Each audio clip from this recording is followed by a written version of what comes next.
अस्सलामुअलैकुम and hello, this is Rana Mohammad Awais. आज की एक्सरसाइज में मैं आपको बताऊंगा और टीआईए पोर्टल का पूरा ओवरव्यू दूंगा कि टीआईए पोर्टल पे हम लोग किस तरह से प्रोजेक्ट क्रिएट करते हैं, सीपीयू किस तरह से कॉन्फ़िगर करते हैं, आईओ मॉड्यूल्स किस तरह से कॉन्फ़िगर करते हैं और क्या फंक्शनैलिटी सॉफ्टवेयर में अवेलेबल होती है। So there would be multiple videos in that course. तो इस पूरे सेक्शन में टीआईए पोर्टल के ओवरव्यू में हम लोग ये चीज़ें कवर करेंगे। और तो इसके अलावा हम लोग टीआईए पोर्टल को ओपन कर लेते हैं। आपको मैंने पिछले लेसन में टीआई पोर्टल डाउनलोड करना सिखाया था और सिमुलेट करना सिखाया था। तो अब मैं इसको ओपन कर लेता हूँ। इसको रन एज एडमिनिस्ट्रेटर करके आप ओपन करेंगे अगर, तो लाइसेंस का इशू नहीं आएगा। ऑन विंडोज़ 10 अक्सर एंटीवायरस हमारे पास इंस्टॉल होता है और उसकी वजह से अक्सर ये लाइसेंस रीड नहीं कर पाता। तो अगर आपको लाइसेंसिंग का फिर इशू है, कंट्रोल पैनल में Siemens automation Siemens license manager होगा। तो उस पर, सॉरी, कंट्रोल पैनल में नहीं, सीमेंस में ही आप स्टार्ट बार में जाके लिखेंगे यहाँ पर, तो उसमें आपको पता चल जाएगा कि लाइसेंस रीड कर रहा है या नहीं कर रहा। कोई ना कोई चीज़ कॉन्फ्लिक्ट करेगी तो हो सकता है वो लाइसेंस का इशू आएगा। इन एनी केस 21 डेज़ का लाइसेंस अवेलेबल है, so you have to trial version का, so you have to make the most of that. तो ये टी आई पोर्टल की विंडो ओपन हो गई है। मैं पहले ओपन एग्जिस्टिंग प्रोजेक्ट आ रहे थे जिसमें जो भी मैंने प्रोजेक्ट्स किए हुए थे या किए हुए हैं वो पहले से शो हो रहे हैं। अब हम लोग क्योंकि नया प्रोजेक्ट बना रहे हैं तो इधर मैं जाऊँगा क्रिएट न्यू प्रोजेक्ट और इधर से मैं जाके सेलेक्ट करूँगा। इधर कुछ और ऑप्शंस भी उनको डिस्कस कर लेते हैं। माइग्रेट प्रोजेक्ट, अब सीमेंस का जो प्रीवियस सॉफ्टवेयर है semantic manager, in that case कि अगर आपका प्रोग्राम उस पर बना हुआ तो आप उसको टी ए पोर्टल के इस वर्जन के ऊपर ला सकते हैं by using that function migrate project. उसको यहाँ पर जाकर आप यहाँ से अपलोड करेंगे, इधर से जाकर select project to be migrated और यहाँ पर उसका टारगेट दे देंगे तो वो प्रोजेक्ट इस पर आ जाएगा आपका। वेलकम टू आवर सॉफ्टवेयर के लिए हमारे पास इंस्टॉल्ड सॉफ्टवेयर है। ये बता रहा है ये सॉफ्टवेयर मेरे पास इंस्टॉल्ड है। यहाँ पे एक डिटेल्ड इन्फॉर्मेशन भी दे रहा है। तो सीमेंस के टी आई पोर्टल का वर्जन 11, 12, 13, 14, 15 और 16 सारे वर्जन्स आप इस तरह से एक साथ इंस्टॉल कर सकते हैं। सिमेटिक मैनेजर भी एक उस पर कर सकते हैं। मोस्टली मैं VMware पे चला रहा होता हूँ ताकि कॉन्फ्लिक्ट ना आए। इंटरफेस लैंग्वेज है, हेल्प मैनुअल है। आपके लिए दो रेफरेंस हम लोग यूज़ कर रहे होंगे पूरे कोर्स में, एक तो सीमेंस का प्रोग्रामिंग मैनुअल और दूसरा ये हेल्प का मैनुअल, जिससे हमें काफ़ी आसानी होगी। ऑनलाइन एंड डायग्नोस्टिक, तो अगर हमारे पास PLC कनेक्टेड है तो उसको पहले ही मैं यहाँ पर जाकर रीड करवा सकता हूँ, सर्च करवा सकता हूँ। मुझे पता चल जाएगा कि मेरा PLC जो है कंप्यूटर सक्सेसफुली उठा रहा है। इन केस कोई IP का इशू हो या केबल का इशू हो या कोई CPU के अंदर इंटरनल फॉल्ट हो तो यहाँ पर वो रीड नहीं करेगा। तो यहाँ पर PNI मेरा प्रोफिनेट इंटरफेस शो हो रहा है। रियल टेक ये मेरा लैपटॉप के अंदर जो इथरनेट कार्ड है, और मैं इसको जब सर्च करूँगा तो ये मैं यहाँ पर PLC मेरा आ जाएगा। इसको जब हम लोग PLC को कॉन्फ़िगर करेंगे तो इसको हम लोग देखेंगे भी। तो अभी मैं जाता हूँ क्रिएट न्यू प्रोजेक्ट का नाम देता हूँ TIA पोर्टल लेसन 1 कह देता हूँ मैं इसको, और यहाँ पे कमेंट भी दे देता हूँ। लेट से मैं अपनी वेबसाइट दे देता हूँ यहाँ पर,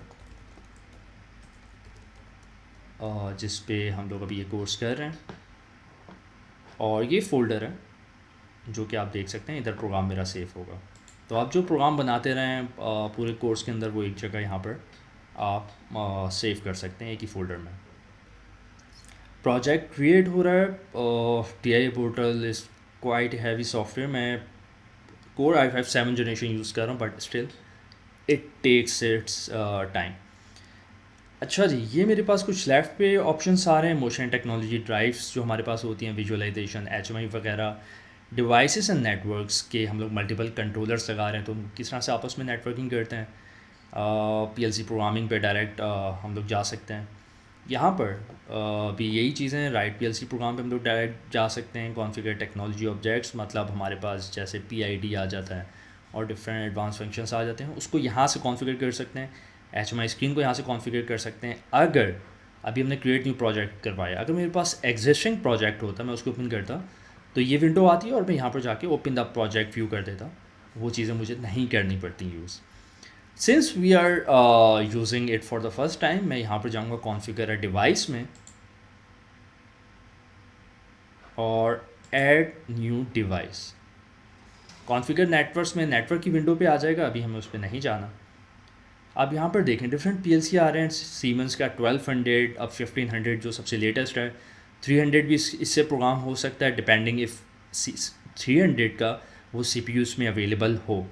400 प्रोग्राम हो सकता है, अगेन डिपेंड करता है, अगर आपके पास 400 है तो उसका CPUs पे अवेलेबल हो। ET200 की सीरीज़ हमारे पास डिस्ट्रीब्यूटेड PLCs की, और इसके अलावा HMIs हैं, basic panel, comfort panel, mobile panel, HMI, plus इसके अलावा हमारे पास इंडस्ट्रियल PCs हैं, PCs जनरल हैं, जो PCs के ऊपर हमारे पास एप्लीकेशन रन हो रही होती हैं, और ओपन और एम्बेडेड कंट्रोलर, इसकी एप्लीकेशन भी अवेलेबल है। तो टोटल इंटीग्रेटेड ऑटोमेशन मकसद यही है, सब controllers, HMI, PC systems, everything is available on that on this single software, जो कि सबसे अच्छी बात है। अब यहाँ पर लेट से मैं 1200 ले लेता हूँ, जिसके ऊपर मोस्टली हम लोग हार्डवेयर बेस्ड प्रोग्रामिंग कर भी रहे होंगे, पर साथ साथ सिमुलेशन भी कर रहे होंगे, ताकि आप लोग विदाउट हार्डवेयर भी इसको यूज़ कर सकें जिनके पास हार्डवेयर नहीं है। लेट से मैं कोई CPU ले लेता हूँ, चलें यही ले लेता हूँ। अब यहाँ पर CPU बता रहा है, ऑब्वियसली इट्स माई PLC 12 बता रहा है कि दैट इज़ 1200 की जो सीरीज़ है। 11 कंट्रोलर वर्जन बता रहा है। अब जैसे देखें 11, 12, 14, तो वक्त के साथ साथ पुराने भी इसके अंदर अवेलेबल हैं और नए भी अवेलेबल हैं, जो कि नए वर्जन आते रहते हैं। यहाँ पर ये बता रहा है AC, DC और RLY। AC का मतलब पहला जो होता है power supply, AC power supply दे सकता हूँ 110 वोल्ट या 240 वोल्ट AC। DC का मतलब DC इनपुट्स, 24 वोल्ट के हमारे पास इनपुट्स होते हैं PLC में, आपने बेसिक्स में देखा होगा जो मैंने कवर किए हैं। और रिले आउटपुट्स हम लोग इसमें यूज़ कर सकते हैं, जो कि 24 वोल्ट, 220 वोल्ट दोनों इस तरह से हो सकते हैं। तो अगर इसके ऊपर 3 CPUs अवेलेबल हैं, कोई भी सिलेक्ट कर लूँ मैं, तो यहाँ पर देखें ये बता भी रहा है रिले और AI2। अच्छा, जो भी सीमेंस के वर्जन होंगे हम लोग यूज़ कर रहे होंगे PLCs के इसमें 1200 में, तो उसके अंदर 2 एनालॉग इनपुट सबके अंदर अवेलेबल होते हैं हमारे पास, जो कि हम लोग यूज़ कर रहे होंगे। हाई स्पीड काउंटर्स भी हैं हमारे पास, सबके अंदर प्रॉफीनेट का इंटरफेस भी है, जो कि ईथरनेट केबल होती है, पर ईथरनेट TCP/IP पे चल रहा होता है, और सीमेंस उसको प्रॉफीनेट का नाम देता है। हम लोग वो कवर करेंगे प्रॉफीनेट के सेक्शन में। इसके अंदर ये 3 CPUs बता रहे हैं 1211C के अंदर। अच्छा, C मैं बताना भूल गया, दैट मीन्स कॉम्पैक्ट। कॉम्पैक्ट का मतलब ये CPU के अंदर ही कुछ इनपुट आउटपुट्स अवेलेबल होंगे। तो इसके अंदर ये आर्टिकल नंबर भी बता रहा है, जो भी आप CPU रखेंगे उसका डिफरेंट होगा उस आर्टिकल नंबर के अगेंस्ट। ये सारे फंक्शनैलिटी और डिस्क्रिप्शन अवेलेबल होती है। जैसे मैं चेंज कर रहा हूँ, तो ये देखें कुछ इसके अंदर, इसमें इतना वाज़ेह नहीं पता चल रहा है, इसके अंदर कुछ चीज़ें चेंज होती हुई आपको दिखेंगी। तो कुछ के अंदर माइनर चेंजेस होंगी, कुछ के अंदर मेजर चेंजेस होंगी। Version, so this is the firmware version. आप सीमेंस का PLC यूज़ कर रहे होंगे, सीमेंस का PLC एक किसी एक ख़ास वर्जन के ऊपर प्रोग्राम होगा। हो सकता है आपने ये CPU आर्टिकल नंबर CPU पे लिखा होगा, सेलेक्ट कर लिया, और CPU वर्जन लिखा होगा, पर फर्मवेयर वर्जन नहीं होगा। दैट मीन्स कि अगर आपको नहीं पता तो आप सबसे सॉफ्टवेयर के अंदर लोएस्ट वर्जन रख लें तो प्रोग्राम हो जाएगा, पता है तो वही रखें, और सबसे हाईएस्ट रखेंगे और CPU के अंदर लो हुआ वर्जन, कम वाला हुआ, तो वो प्रोग्राम नहीं होगा। तो आप इसमें रख सकते हैं। अगर CPU के अंदर कम है, आप उसको अपग्रेड भी कर सकते हैं फर्मवेयर वर्जन को, वो आगे जाके देखेंगे। तो ये CPU मेरे पास हो गया है कॉम्पैक्ट वर्जन। मेरे पास ये डिफरेंट PLCs इसमें आ रहे हैं। इसी तरह अगर मैं 1500 में आ जाऊँ, 1500 इसके अंदर हम लोग सिमुलेशन पे कवर कर रहे होंगे। अब यहाँ पर CPU 1511 बता रहा है, 1500 11 CPU कंट्रोलर वर्जन, और PN बता रहा है मतलब प्रॉफीनेट है, और जहाँ पर DP बता रहा है मतलब प्रॉफीबस DP भी अवेलेबल है। और इसके अंदर भी अब यहाँ पर सिर्फ देखें, ये कंट्रोलर दिखा रहा है, इनपुट आउटपुट सही है, और यहाँ पर जहाँ CA लिखा हुआ compact, that means input outputs के साथ ये अवेलेबल है। So this is how it is. और अभी मैं अगर कोई भी CPU सेलेक्ट कर लूँ, उसको देख भी लेते हैं। लेट से मैं वर्जन 4.2, एक और चीज़ ये version TI portal version 15 use कर रहे हैं, तो 1200 की सिमुलेशन के लिए आप लोग वर्जन 4.2 4 से ऊपर रखेंगे तो सिमुलेशन होगी। अगर मैं लेट से 3 ये सेलेक्ट कर रहा हूँ तो सिमुलेशन नहीं होगी। तो जिनके पास हार्डवेयर नहीं है उनको ये चीज़ जहन में रखनी होगी। और अब इसको ओपन कर लेते हैं। डिस्क्रिप्शन यहाँ पर सारी अवेलेबल होगी। ऑब्वियसली 100% तो मुझे भी नहीं मालूम, हर सीपीयू की इतनी minor details, since we are covering the basics right now, पर आप इसको स्टडी कर सकते हैं, मैनुअल में देख सकते हैं, पर जो चीज़ें काम की हैं वो आपको लाजमी पता होनी चाहिए। तो ये अगेन टाइम ले रहा है, और इतने टाइम में एक एग बॉयल हो जाता है। अच्छा जी, तो ये मेरे पास विंडो खुल गई है जिसके ऊपर आप पूरे कोर्स में काम कर रहे होंगे। तो इसको आप समझें कि अगर आपकी आंखें बंद भी हों तो आपको पता चले कि कौन सी चीज़ कहाँ पर है। तो इस तरह से आपने ये चीज़ें समझनी है, और लेसन बनाने का मकसद ही भी यही है। यहाँ पर मेरा सीपीयू आ रहा है, उससे पहले मैं कुछ ऑप्शंस दिखा देता हूँ। ये मेरा प्रोजेक्ट ट्री है, यहाँ पर सब चीज़ें हम लोग एक्सेस कर रहे होंगे, डिफरेंट विंडोज़। जो सबसे इम्पॉर्टेंट चीज़ होगी वो ये होगी मेन ओबी ब्लॉक, जिसमें हम लोग प्रोग्राम अपना बना रहे होंगे। प्रोग्राम हम लोग लैडर लॉजिक पे बना सकते हैं, FPD, SCL और बाकी जो 2 लैंग्वेजेस हैं, और वो डिपेंड भी करेगा, हर लैंग्वेज हर CPU वर्जन में नहीं होगी। अब लेट्स से मैं ये ले रहा हूँ इनपुट कॉन्टेक्ट और आउटपुट क्वाइल, इनको हम लोग बाद में डिस्कस करेंगे। समझाने का मकसद ये था, बताने का कि आपको पता हो मेन ओबी कहाँ पर है, अनलेस कि मैं सब चीज़ें डिस्कस करते रहूँ और एंड में जाऊँ तो you will run out of patience, but अभी आपको पेशेंस रखना होगा। तो डिवाइसेस एंड नेटवर्क्स की विंडो पे डिवाइस व्यू पे था मैं अभी। ओके, ये डिवाइस यहाँ से मैं सिलेक्ट कर लेता हूँ फिर से। ओके, आ गई। यहाँ से मैं इसको जूम कर सकता हूँ, 400% पे मैं ले जाता हूँ इसको। ओके, मुझे ज़रा स्पीड में करना होगा। Now it seems better. तो ये मेरा प्रोजेक्ट व्यू था, मेरे पास ये PLC शोर है जो मैंने सेलेक्ट किया है। यहाँ पे प्रोग्रामिंग ब्लॉक्स हैं जिसके ऊपर मोस्टली काम करेंगे, टेक्नोलॉजी ऑब्जेक्ट्स हैं, PID वगैरह जिसके अंदर होते हैं, सोर्स फाइल्स हैं, PLC टैग्स हैं कि आप बजाय के सीमेंस के एड्रेसेस हैं जैसे I0.0.0.1, ये हमारे पास एब्सोल्यूट एड्रेसेस होते हैं, उसको सिम्बॉलिक एड्रेसेस में कन्वर्ट कर सकें कि मोटर 1 सेंसर 2, और इधर आउटपुट पे motor 1 motor 2। PLC data types हैं, हम लोग data types Boolean, integer, floating, ये सब डिस्कस करेंगे इन डिटेल में। वॉच एंड फोर्स टेबल्स हैं, ट्रबल शूटिंग के वक्त भी यूज़ कर सकते हैं हम लोग इसको, कि हम लोग किसी इनपुट आउटपुट को फोर्स करवा सकें। बैकअप्स बना सकते हैं, यहाँ पर ट्रेसेस हैं, प्रॉक्सी डेटा, प्रोग्राम इन्फो। तो जो कोर फंक्शंस है वो आपको लास्ट में पता होना चाहिए। ऑनलाइन एक्सेस हैं कि किस ईथरनेट कार्ड से हम लोग उसको एक्सेस कर रहे हैं। फिर USB मेमोरी कार्ड रीडर, हम लोग जो प्रोग्राम के बैकअप्स बना रहे होते हैं। तो ये पूरा प्रोजेक्ट ट्री है। यहाँ पे डिटेल्स व्यू भी है जो कि हम लोग बहुत कम देख रहे होंगे वैसे। ऊपर टोपोलॉजी, नेटवर्क और डिवाइस व्यू है, इसको अभी डिस्कस करेंगे आगे जाके। नेटवर्क व्यू के अंदर वो आपस में कनेक्शंस बताते हैं, टोपोलॉजी व्यू के अंदर वो फिज़िकल कनेक्शंस अमंग डिवाइसेस बता रहा होता है। और डिवाइस व्यू है, डिवाइस व्यू के अंदर ये मुझे पूरा ओवरव्यू बता रहा है कि PLC के अंदर इनपुट आउटपुट्स कौन कौन से अवेलेबल हैं। यहाँ पर मेरे पास हार्डवेयर कैटलॉग बता रहा है कि यहाँ से मैं different communication boards, IO input output modules, analog input output modules, communication modules और टेक्नोलॉजी मॉड्यूल्स, ये हम लोग जब फिज़िकल यूज़ कर रहे होते हैं तो हम लोग यहाँ से इसको ऐड करके उसको ऑब्वियसली कॉन्फ़िगर करता है। तो यहाँ पर कुछ चीज़ें बता रहा होगा, CPU जब ऑन करेंगे तो यहाँ पर वो शो हो जाएगा, रन फॉल्ट की इंडिकेशन आएगी, वो पता चल जाएगा। CPU रन पे होगा, उसका स्टेटस शो हो रहा होगा। और बाकी लाइब्रेरीज और ये हमारे पास कुछ टास्क हैं जो हम लोग देखेंगे आगे जाके। नीचे प्रॉपर्टीज़ विंडोज़ पे हम लोग मोस्टली यूज़ कर रहे होंगे। अभी यहाँ पे जनरल और कंपाइल का बटन दे रहा है कि अगर मैं प्रोग्राम को कंपाइल करता हूँ कोई एरर होता है वो यहाँ पर शो हो जाएगा। डायग्नोस्टिक है और प्रॉपर्टीज़ है, और यहाँ पे डिवाइस की इन्फॉर्मेशन आ रहा है। फॉर एग्जांपल अगर मैं इसको सेलेक्ट करता हूँ, अभी नहीं शो कर रहा, अभी इसको देख लेंगे आगे जाके जब मैं मॉड्यूल को ही लेता हूँ तो।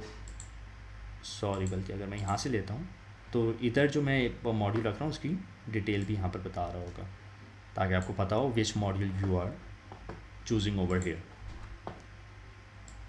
तो कमिंग बैक टू दिस, तो ये मेरे पास CPU है S7-1200। यहाँ पर CPU कंट्रोलर वर्जन लिखा हुआ है, तो ये बता भी रहा है AC DC डिले आउटपुट।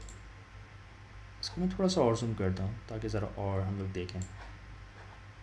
इसको मैं अच्छा यहाँ से मैं इनको ड्रैग भी कर सकता हूँ, हाइड कर सकता हूँ। यहाँ से मैं इसको फ्लोट कर सकता हूँ, कहीं भी लेके जा सकता हूँ इस तरह से, और यहाँ से मैं इसको वापसी अपनी जगह पे लगा सकता हूँ। तो इसको मैं हाइड कर देता हूँ, इसको हाइड कर देता हूँ। अभी हम लोग इस पर काम कर रहे हैं। अब देखें यहाँ पर अगर मैं प्रॉफीनेट पे रखूँ, ये यहाँ पर शो हो जाएगा जहाँ पे मेरी ईथरनेट केबल कनेक्ट होगी। इसको मैं नीचे ले जाता हूँ।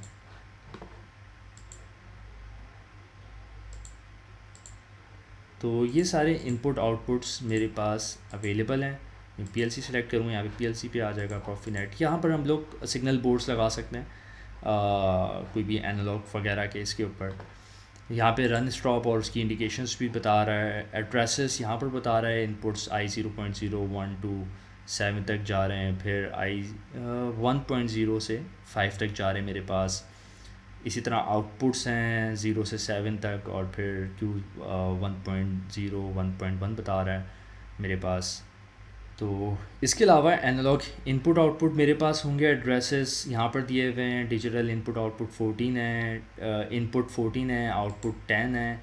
उनके एड्रेसेस यहाँ पर उन्होंने दिए हुए हैं। एनालॉग इनपुट भी हैं 2, जिसके एड्रेस यहाँ पर दिया हुआ है, एक 64 से 67 तक, और हाई स्पीड काउंटर्स और पल्सेस भी हैं यहाँ पर।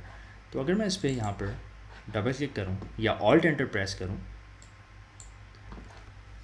तो इसमें अगर मैं यहाँ पर डबल क्लिक करूँ या ऑल्ट एंटर प्रेस करूँ, तो यहाँ पर देखिए नीचे विंडो आ जाएगी। तो यहाँ पर ये इंफॉर्मेशन बता रहा होगा सीपीयू की सारी। मैं इसको जूम कम कर लेता हूँ ताकि आप हमें सीपीयू पूरा नज़र आए यहाँ पर, जब भी मज़ा आएगा। प्रॉफीनेट इंटरफेस है, यहाँ पे इसकी आईपी बता रहा है, जिसको हम लोग चेंज भी कर सकते हैं। फॉर एग्जांपल अभी सीपीयू की आईपी है 192.168.0.1। मैंने अपने लैपटॉप की आईपी रखी है 192.168.0.100 इस तरह से, या फिर मैं इसकी यहाँ पे 100 रख दूँ ताकि बाद की आईपी की कॉन्फ्लिक्ट कम आएगा, और मेरे सीपीयू की और घर में जो भी डिवाइसेस यूज़ हो रही हैं उसमें शुरू की आईपी क्योंकि वो असाइन कर रहा होता है। वैसे तो अभी मैं ऑब्वियसली घर में यूज़ कर रहा हूँ, पर ऑफिस में इन केस आप इंडस्ट्री में लगा रहे हैं तो वो अलग ही नेटवर्क पे चल रहा होता है, तो इतना मसला नहीं होगा। एनालॉग बता रहा है यहाँ पर। इसके अलावा हाई स्पीड काउंटर्स बता रहा है यहाँ पर। पल्स हमारे पास बता रहा है।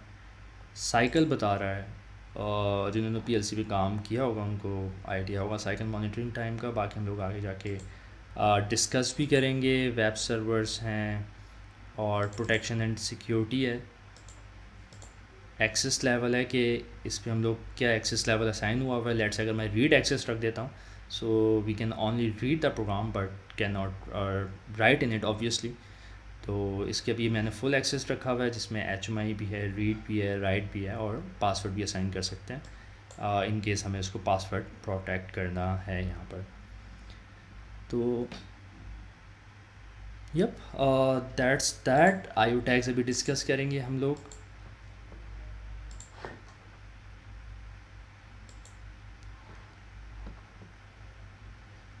अभी automationplay.com पे जाइए और ऑनलाइन कोर्सेज़ कीजिए PLC और IIoT पे, जिसके ऊपर डिफरेंट फ्री और पेड कोर्सेज़ अवेलेबल हैं, जिसके ऊपर आप कोर्सेज़ कर सकते हैं PLC, HMI और SCADA पे। और यहाँ पर मेरे YouTube चैनल पे जाके सब्सक्राइब कीजिए और ये फ्री लेसन्स और ट्यूटोरियल्स